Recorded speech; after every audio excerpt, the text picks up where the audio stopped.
नमस्कार मंडळी, श्री स्वामी समर्थ. मी संध्या. माझ्या चॅनलमध्ये तुम्हा सर्वांचं खूप खूप मनापासून स्वागत करते. बघा, 18 तारखेला आहे चंपाषष्ठी आणि हीच चंपाषष्ठी आपल्याला कशी साजरी करायची आहे, या दिवशी आपल्याला खंडोबाची तळी कशी भरायची आहे, मंदिरात जाताना आपल्याला कुठल्या वस्तू घेऊन जायच्या आहेत आणि या दिवशी आपल्याला नैवेद्य काय दाखवायचा आहे, त्याचबरोबर खंडेरायाचा मान सन्मान या दिवशी आपल्याला कसा करायचा आहे, ही संपूर्ण माहिती आज आपण या व्हिडिओमध्ये पाहणार आहोत. त्यामुळे व्हिडिओ अगदी शेवटपर्यंत पहा आणि जर तुम्ही माझ्या चॅनलवरती नवीन असाल तर चॅनलला सबस्क्राईब करा. बघा, 13 तारखेपासून आपण मल्हारी षडरात्र उत्सव साजरे करत आहोत आणि चंपाषष्ठीपर्यंत आपल्याला ते साजरे करायचे असते आणि या दिवसामध्ये आपण जास्तीत जास्त मल्हारी सप्तशतीचे आपण पाठ करत असतो. बघा, आणि 6व्या दिवशी म्हणजे चंपाषष्ठीच्या दिवशी आपल्याला चंपाषष्ठी साजरी करायची असते. आता ती कशी साजरी करायची? बघा, पुरातन काळामध्ये एक कथा सांगितली जाते की मणी आणि मल्ल नावाचे 2 दैत्य होते. त्यांनी सज्जनांचा छळ करायला सुरुवात केली.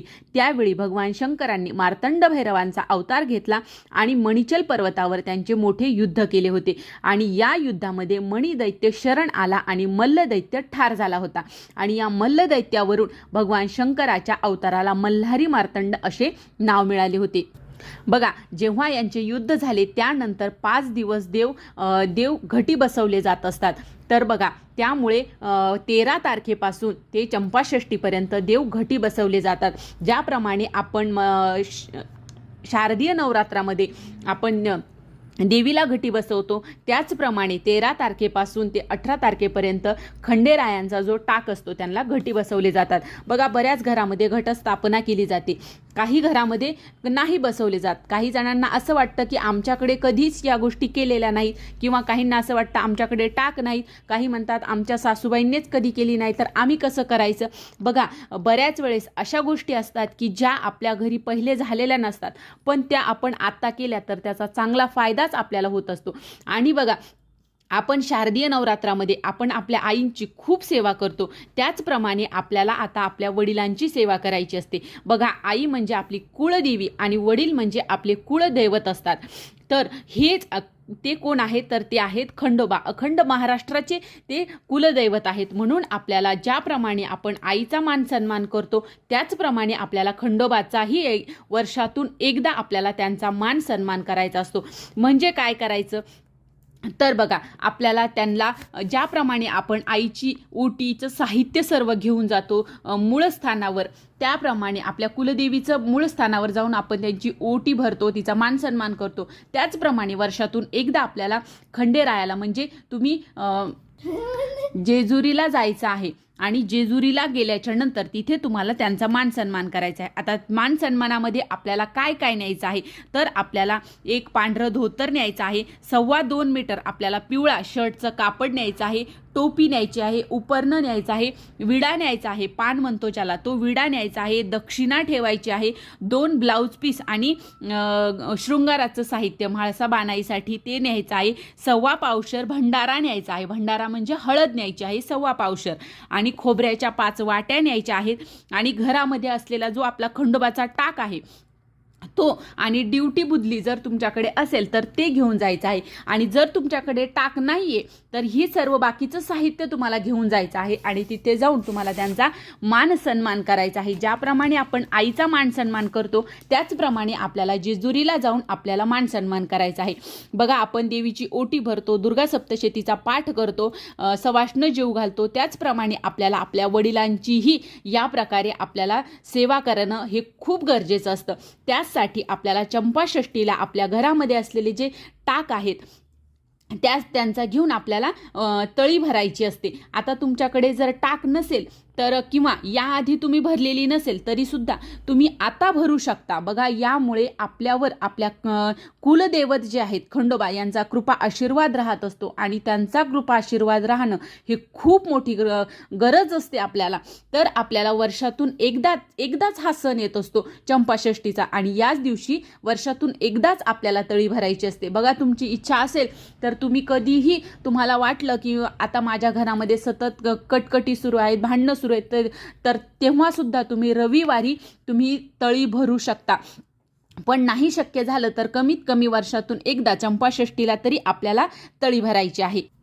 आता तळी कशी भरायची हे पाहूया, पण त्या अगोदर आपण जे साहित्य घेतलेलं आहे मान सन्मानाचं, ते सर्व साहित्य घेऊन आपल्याला मंदिरामध्ये जायचं आहे चंपाषष्ठीच्या दिवशी आणि देवाला ते अर्पण करायचं आहे आणि त्याचबरोबर नैवेद्य न्यायचा आहे. आता नैवेद्यामध्ये आपल्याला काय काय न्यायचं आहे बघा. चंपाषष्ठीच्या दिवशी शंख किंवा घंटा ध्वनीत जे घट बसवलेला आहे त्या घटावरील खंडोबाचा टाक उचलून प्रतिपदेप्रमाणे, म्हणजे ज्यावेळेस आपण शारदीय नवरात्रामध्ये जसा टाक उचलला होता देवीचा, त्याचप्रमाणे आपल्याला अभिषेक करून तो टाक त्याचं पूजन करून परंपरेनुसार कुलाचार कुलधर्म करून ज्याप्रमाणे तुमच्या घरी केला जातो त्याप्रमाणे करून तुम्हाला तळी भरून घ्यायची असते आणि त्यामध्ये महानैवेद्य द्यायचा. आता महानैवेद्यामध्ये काय तर बघा, बाजरीची भाकरी, नव्या वांग्याचं भरीत, पातीचा कांदा, नवा लसूण घालून मुख्य नैवेद्य आपल्याला करायचा आहे आणि त्याचबरोबर आपल्याला पुरणपोळीचा सुद्धा नैवेद्य आपल्याला दाखवायचा आहे आणि आपल्याला तळी भरायची आहे. आता तळी कशी भरायची,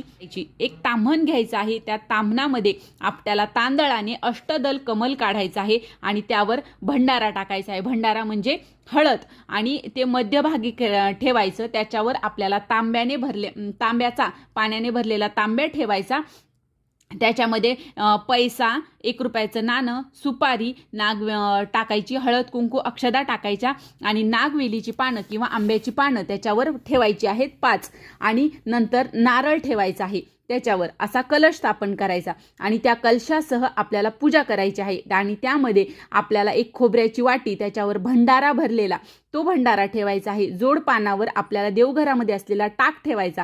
टाक नसेल तर तुम्ही सुपारी सुद्धा ठेवू शकता आणि त्यानंतर हे ताट आपल्याला 5 मुलं किंवा 5 पुरुष आपल्या घरामध्ये असतील तर त्यांनी हातामध्ये उचलून घ्यायचं आहे आणि 3 वेळा कपाळाला लावायचं आहे आणि कपाळाला लावल्याच्या नंतर लावतानाच आपल्याला येळकोट येळकोट जय मल्हार सदानंदाचा येळकोट असं म्हणायचं आहे आणि त्याचबरोबर पुढील जे काही मंत्र आहे तोही म्हणायचा आहे. तो म्हणजे काय ऐका.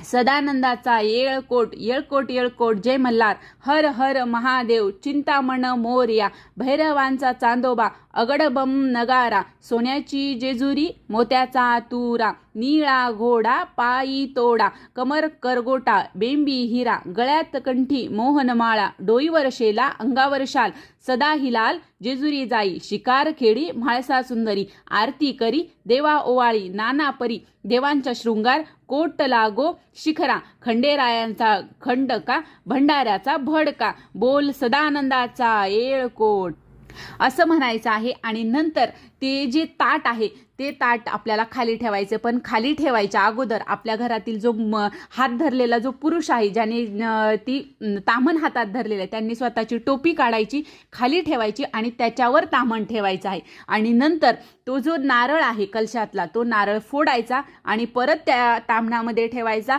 परत एकदा आपल्याला 3दा येळकोट येळकोट जय मल्हार आणि हे जे आपण सदानंदाचा येळकोट म्हटलो हे म्हणायचं आहे. आणि नंतर ते जे खोबरं आहे, जे नारळ आहे फोडलेलं, त्याचे 5 तुकडे करायचे. त्याला ताम्हणातील भंडारा आहे जो हळद तो लावायचा आणि जेजुरीच्या दिशेने 5 पावलं चालायची आहेत आणि नंतर ते जे खोबऱ्याचे तुकडे आहेत ते आपल्याला तिकडे फेकायचे असतात. बघा, पहिले काय करायचे, दिवट्या बुधल्या घेऊन जायचे आणि हा जो हे जे तळी भरलेला आहे ते जेजुरीच्या दिशेने फेकायचे. भाऊ बंधकी सोबत आपले गावातले जे असतात त्यांना घेऊन जायचे. पण आता प्रत्येकाला आपल्या आपल्या घरामध्ये करतात, कोणी येतं कोणी नाही येत. तर तुम्ही 5 पावलं चाललात जेजुरीच्या दिशेने आणि भंडारा उधळून जय जयकार जरी केला तरीही चालणार आहे. आणि बघा, हे तळी भरल्याच्या नंतर आपल्याला नैवेद्य दाखवायचा आहे. नैवेद्यामध्ये काय काय न्यायचं आहे, जो आपण मंदिरामध्ये नेलेला आहे तोच नैवेद्य आपल्याला घरी देखील दाखवायचा आहे. आणि पुरणाचे 14 दिवे करायचे. ज्याप्रमाणे आपण 21 दिवे करतो पुरणाचे आणि देवीची आरती करतो त्याप्रमाणे आपल्याला 14 दिवे करायचे आहेत पूर्णाचे आणि आपल्याला खंडेरायाची आरती करायची आहे. आणि शक्य झाल्यास एखादं धनगर जोडपं असतं त्यांना जीव घालायचं या दिवशी. आणि बघा, आपल्याला या दिवशी एका कुत्र्याला, कुठलाही असो, शक्य झाल्यास काळ्या कुत्र्याला किंवा कुठल्याही कुत्र्याला आपल्याला बाजरीची भाकर आणि वांग्याचं भरीताचा नैवेद्य आपल्याला आवर्जून दाखवायचा आहे. तर ही छोटीशी माहिती होती जी मला तुमच्यापर्यंत पोहोचवायची होती. जर तुम्हाला हा व्हिडिओ आवडला असेल तर व्हिडिओला लाईक करा, जास्तीत जास्त लोकांपर्यंत हा व्हिडिओ शेअर करा आणि माझ्या चॅनलला सबस्क्राईब करा. श्री स्वामी समर्थ.